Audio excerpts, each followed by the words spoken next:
Places to visit in அயர்லாண்டில் Temple Bar அப்படின்றது ரொம்பவே ஒரு பிரபலமான இடங்க. அதுவும் நைட்டு 10 மணிக்கு மேலே கடைகள்லாம் மூடிட்டாலும் கூட இந்த பார்ஸ்லாம் வந்துட்டு ஓப்பனாக இருக்கும்.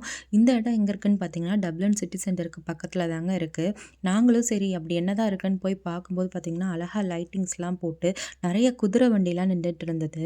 இந்த காலத்துலேயும் குதிரையில் சவாரி போகிறாங்களா அப்படின்னு நினைக்கும் போது ரொம்பவே ஆச்சரியமாக இருந்தது. அப்புறம் பார்த்தீங்கன்னா அந்த ஸ்ட்ரீட் ஃபுல்லாகவே நிறைய வால் பெயிண்டிங்ஸ், அப்புறம் நிறைய மியூசிஷியன்ஸ் வந்து மியூசிக் வாசிச்சுட்டே இருந்தாங்க. கிட்டத்தட்ட மியூசிக், லைட்டு இதெல்லாமே சேர்ந்து ஒரு 10 மணிக்கு மேலே அந்த தெருவே கலகலன்னு இருந்தது. அதுவும் சாட்டர்டே நைட்டுன்றனால நிறைய பேர் வந்திருந்தாங்க. நான் இப்போ இருக்கக்கூடிய இந்த பாரோட பேர் தான் டெம்பிள் பார். சரி உள்ளே எப்படி இருக்குன்னு போய் பார்க்கலான்னு போனால், அங்கே போய் பார்த்ததுக்கப்புறமா நிறைய மியூசிக் எல்லாருமே போட்டு டான்ஸ்லாம் ஆடிட்டு அவங்க எல்லாருமே நைட்டை வந்து ஸ்பெண்ட் பண்ணிட்டு இருந்தாங்க. இதுக்குன்னே பார்த்தீங்கன்னா நிறைய பேர் வந்து ஈவெண்ட்ஸ்லாம் வந்து கண்டக்ட் பண்ணுறாங்க. ஸோ டோட்டல் ரோடே பார்த்தீங்கன்னா கலகலன்னு இருந்தது.